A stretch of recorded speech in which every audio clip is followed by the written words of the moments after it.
அந்த பாட்டை நான் எப்பவுமே கேட்கின்ற பொழுதெல்லாம் என் தாத்தன்,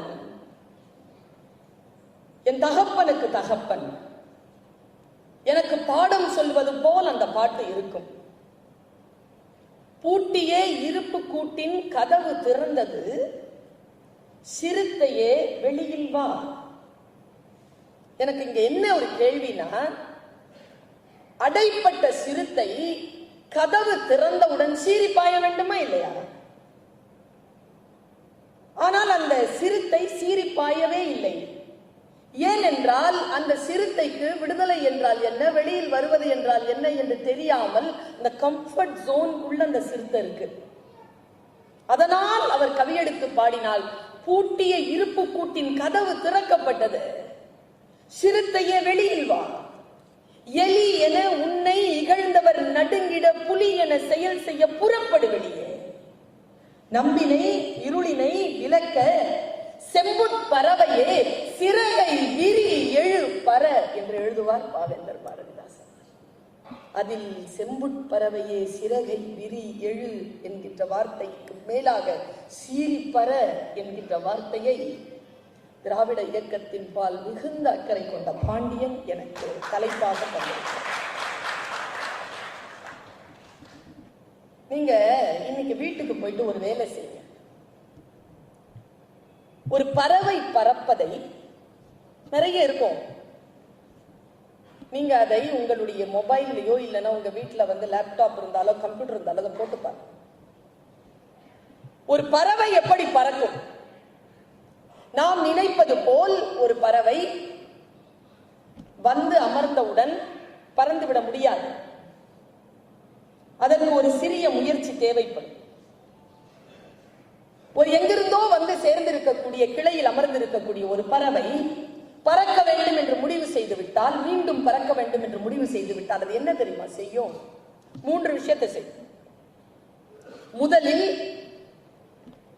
தான் எதன் மீது அமர்ந்திருக்கிறோமோ அந்த கிளையை மிக கவனமாக பிடித்துக் கொள்ளும். நான் எப்பொழுதும் யோசிப்பது உண்டு, பறக்கதானே வருகிறாய், எதற்கு உன் நிலத்தை அப்படி பிடித்துக் கொண்டிருக்கிறாய்? பறவை சொல்கிறது, நினைத்த எல்லைக்கு நீ பறக்க வேண்டும் என்றால் இருக்கின்ற நிலத்தின் மீது கவனமாக பற்று வைக்க வேண்டும்.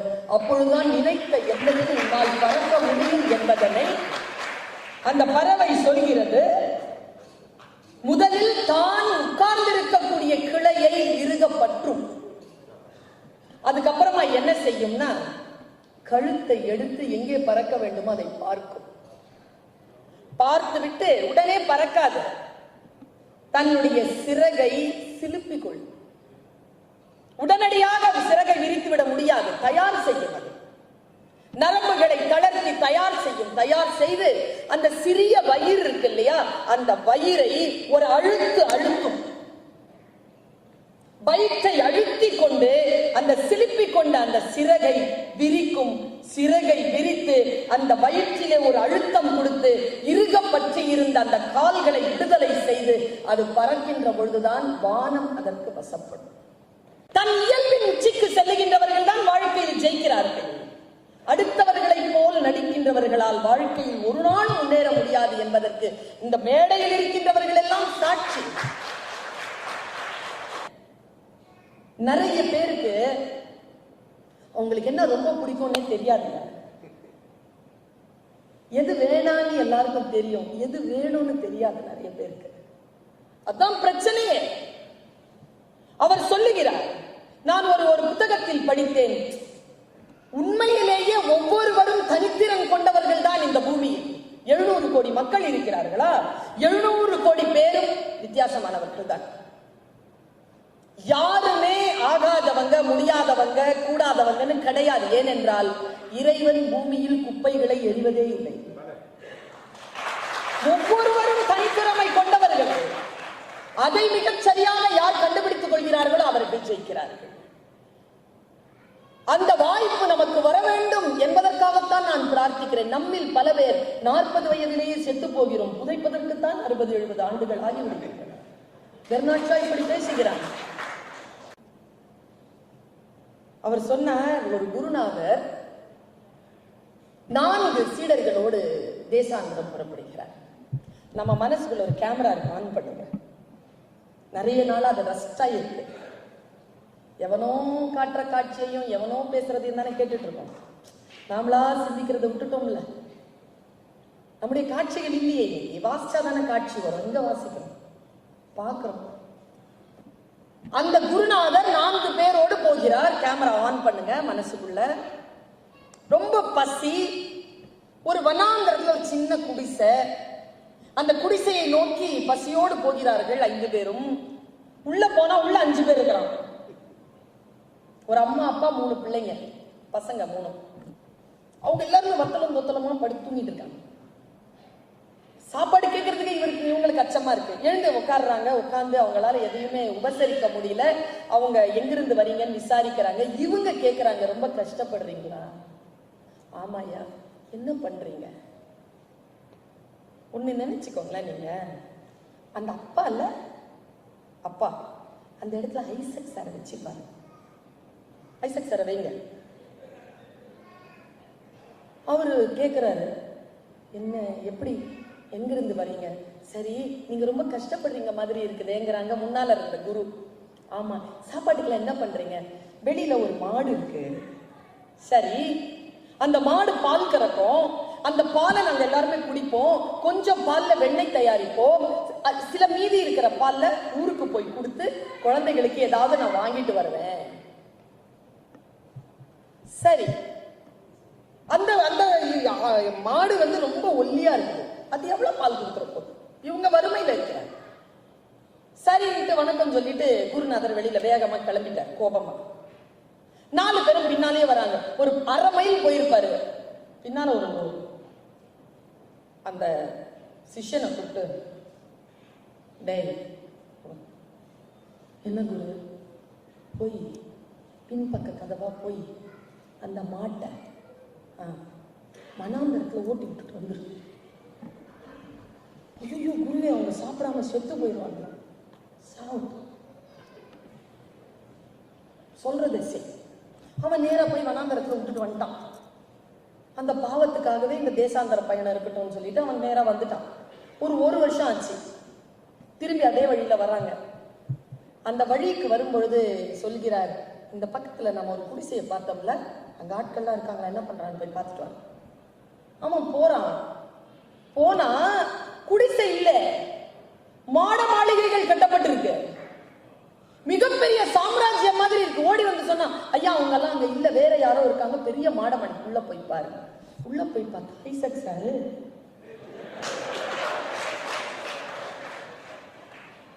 வளமா இருக்கிறாங்க. நேரம் உள்ள போய் உட்கார்ந்து பரிமாறுகிறார்கள், சாப்பிடுகிறார்கள். எல்லோரும் சேர்ந்து அவர்களை கொண்டாடுகிறார்கள். இவருக்கு குருநாதர் கேட்கிறார், என்னப்பா ஆச்சு? ஐயா ஒரு 4 பேரோட ஒரு சாமியார் வந்தாருங்க. சரி, அவர் போன அப்புறமா என் வீட்டுல மாடு காணாம போச்சுங்க. அந்த மாட்டை நம்பித்தான் இருந்தோமா, இப்ப மாடு இல்ல, எதை நம்பி இருக்கிறதுன்னு யோசிச்சோங்க. அவர்கள் திறமைக்கு ஏற்றவாறு நாங்கள் எங்களுடைய உழைப்பை முன்வைத்தோம். இன்றைக்கு நாங்கள் மிக வசதியாக இருக்கிறோம் என்று அந்த ஆசிரியர் கதை சொன்னார்.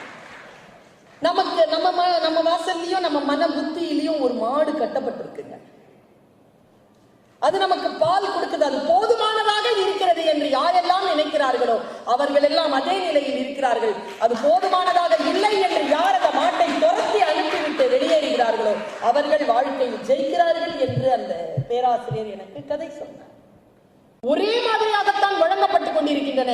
எழுந்து நின்று பிரகாசித்து அதை வாங்க வேண்டும். பைபிளில் ஒரு சொல் இருக்கிறது, உன் ஒளி வந்தது, எழும்பி பிரகாசி. நம்முடைய ஒளி வந்திருக்கிறது, நாம் எழும்புவோம், பிரகாசிப்போம்.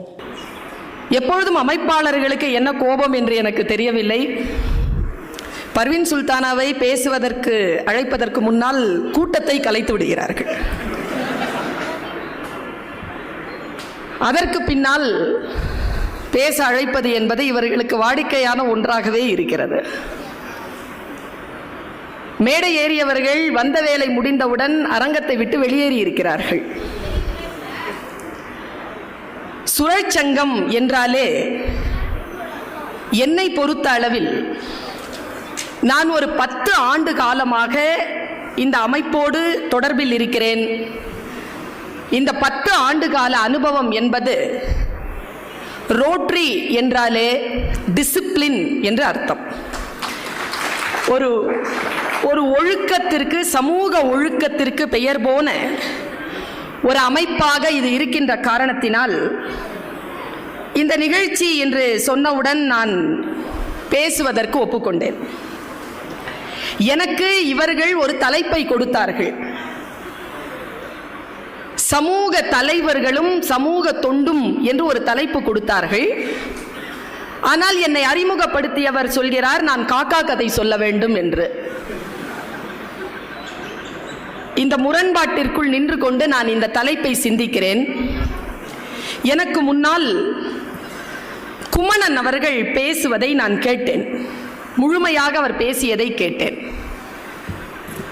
அவர் தலைமைத்துவத்தை பற்றி சில விஷயங்களை உங்களிடத்தில் பகிர்ந்து கொண்டிருந்தார். நான் மிக மிக கூர்மையாக அவர் என்ன பேசுகிறார் என்பதனை கவனித்துக் கொண்டிருந்தேன். தலைமைத்துவத்தில் எல்லாம் எனக்கு உடன்பாடு கிடையாது. ஒரு தலைமை, அதற்கு கீழே கட்டுப்பட்டு மற்றவர்கள் வேலை செய்யக்கூடிய அமைப்பிலே எனக்கு உடன்பாடு கிடையாது. நாம் எல்லோரும் சேர்ந்து வேலை செய்வதுதான் இந்த அமைப்பினுடைய வெளிப்பாடு என்று அவர் சொன்னார். நான் இந்த புள்ளியிலிருந்து ஆரம்பிக்கிறேன். சோஷியல் லீடர்ஷிப், சமூக தலைமைத்துவம் என்பது என்ன? முதல்ல தலைமைத்துவம் என்பது என்ன? இங்க முருகானந்தம் அவர்கள்தான்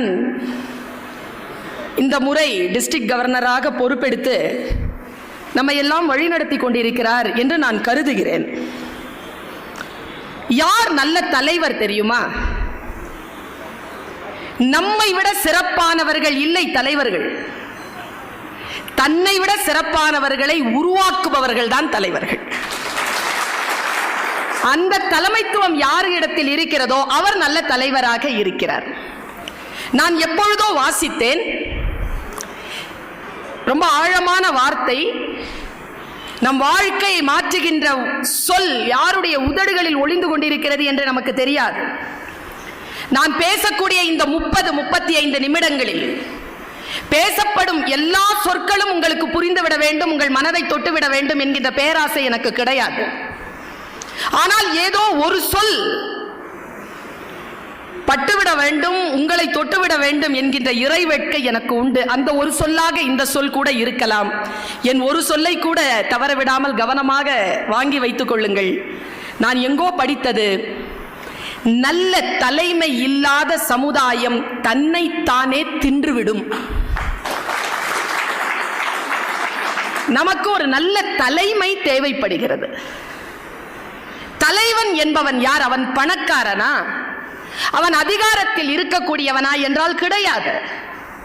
தலைமைத்துவம் என்பது ஒரு பண்பு. அந்த பண்பு இருக்கக்கூடியவர்கள் நம் வாழ்க்கையில் குறுக்கிட்டால் நம்முடைய வாழ்க்கையின் தடம் மாறுகிறது. வேறு நிலைக்கு நம்முடைய வாழ்க்கையினுடைய நிலை உயர்த்தப்படுகிறது. பாருங்க, நான் ஒரு தலைமைத்துவத்தை பற்றி ஒரு சிறிய மன விளக்கத்தை கொடுக்கிறேன், முடிந்தால் புரிந்து கொள்ளுங்கள். நான் குமணன் அவர்கள் இங்கே இருக்க வேண்டும் என்று ஆசைப்பட்டேன். அவர் ரோட்டரி கோஆர்டினேட்டராக இருக்கிறார், வெளியில் கோஆர்டினேட் செய்து கொண்டிருக்கிறார் என்று கருதுகிறேன்.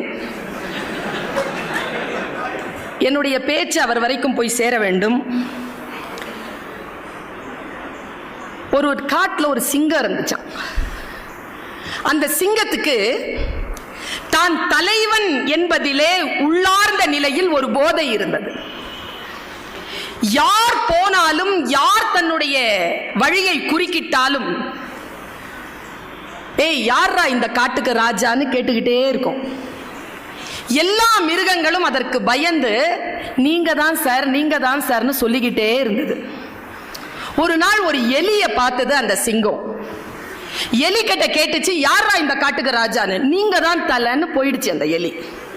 குதிரை கிட்ட கேட்டுச்சு, குதிரையும் அதே தான் சொல்லுச்சு. நரி கிட்ட கேட்டுச்சு, நரியும் அதே தான் சொல்லுச்சு. போதை தலைக்கேற நடந்து கொண்டே வந்த பிடரி சிங்கம் பிடரியை சிலிர்த்து கொண்டு முன்னால் பார்த்தது. முன்னால ஒரு யானை வந்தது, ஒற்றை யானை, டஸ்கர்.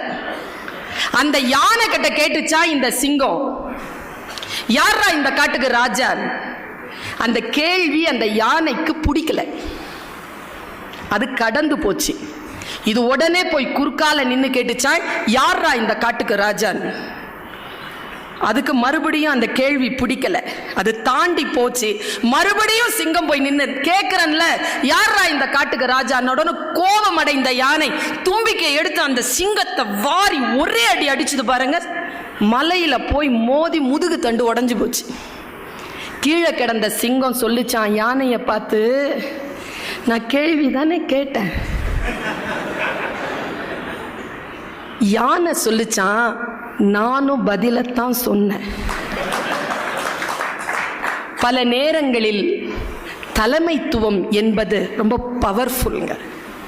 அது வெறும் பெயரால் வந்து சேராது, மிக மிக ஆழமானது. எனக்கு யானை ரொம்ப பிடிக்கும். யானை தான், கஜராஜன் தான் வன மிருகங்களினுடைய தலைவன் என்பது என்னுடைய தனிப்பட்ட கருத்து.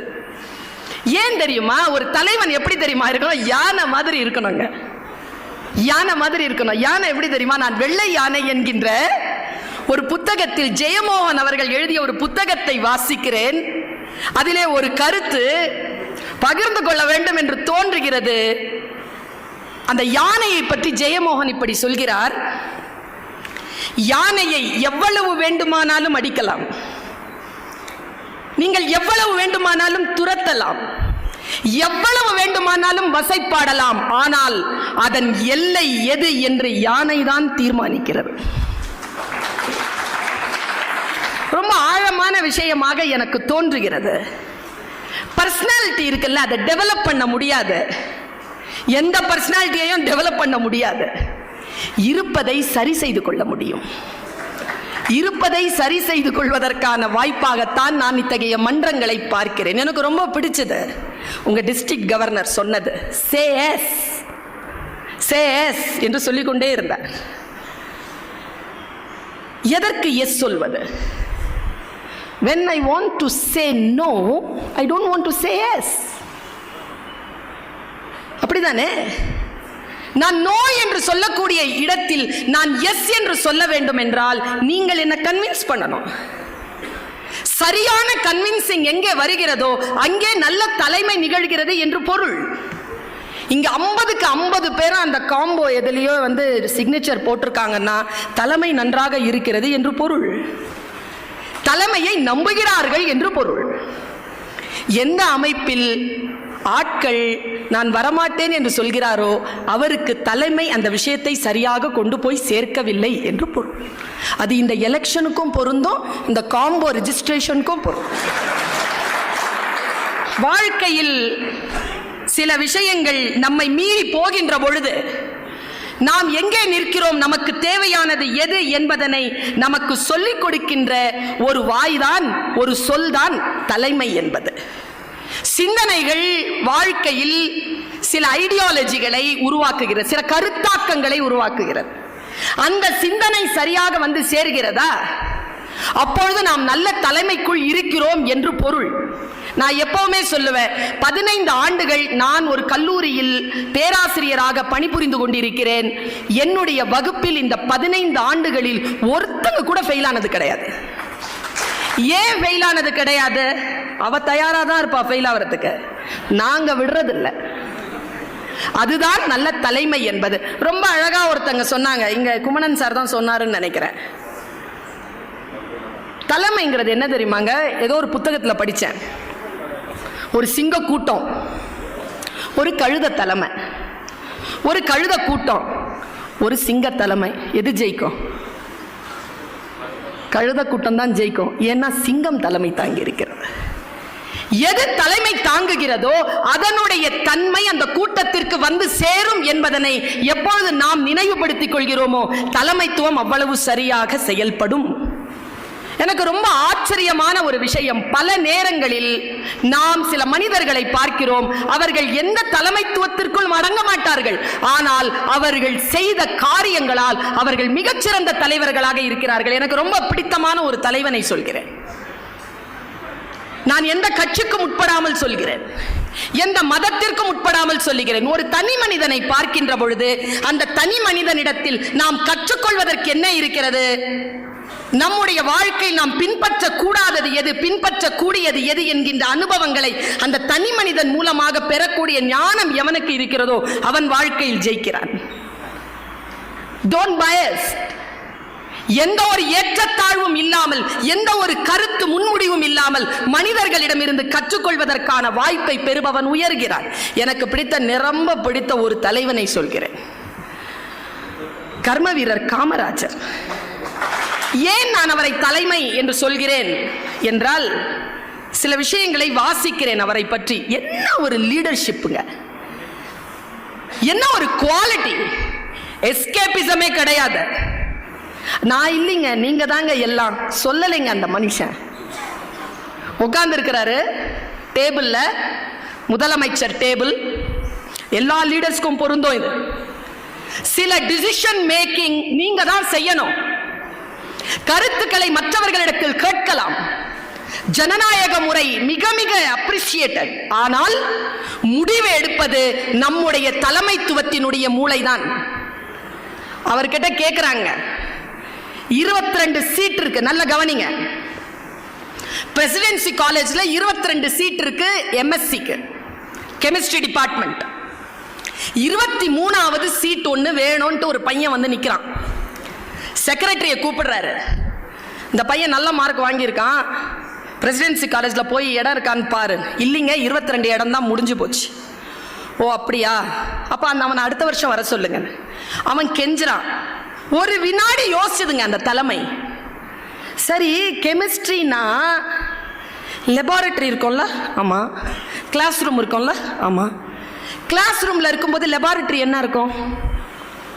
காலியாக இருக்கும். சரி, லெபார்டரிக்கு பிள்ளைகள் வந்துட்டா கிளாஸ் ரூம் காலியாக இருக்கும். ஓ அப்படியா, அப்போ இன்னொரு ஒரு 22 சீட்டை போட சொல்லு. இதுதாங்க ஷிஃப்டிங் சிஸ்டம். இப்படிதான் வந்தது காலேஜ், ஆஃப்டர்நூன் காலேஜ் இப்படிதான் வந்தது. உடனே அந்த செக்ரட்டரி சொன்னாராம், இதாங்க தலைமை, கேட்டுக்கோங்க, இதான் தலைமை. அவர் சொன்னாராம், செக்ரட்டரி சொன்னாராம், சார் அந்த மாதிரிலாம் பண்ண முடியாது சார். ஏன்? ஜீவோ இல்லை சார். காமராஜர் சொன்ன பதில் என்ன தெரியுமா? நான் சொல்றது தான் ஜீவோங்கிறேன். ஏன்னா அவர் தானே அந்த சீட்ல உட்கார்ந்து இருக்கிறாரு, அவர் சொல்றது தானே ஜீவோ. அங்க உட்கார்ந்து என்ன பேசுறீங்களோ அந்த நேரத்தில் அந்த இடத்தில் அது பேசிவிட வேண்டும், அது செய்துவிட வேண்டும். அதுதான் லீடர்ஷிப். எந்த வாய்ப்பு உங்களுக்கு வருகின்ற பொழுது மிக மிக தெளிவாக அதை செய்யக்கூடியவன் மிக சிறப்பான தலைவனாக இருக்கிறான். நான் இன்னைக்கு ஒன்று சொல்றேன், நீங்க எழுதி வச்சுக்கோங்க. 1000 முதலமைச்சர்கள் வரலாம், வந்தவங்களே கூட திரும்ப வரலாம், எப்படி வேணாலும் வரலாம்.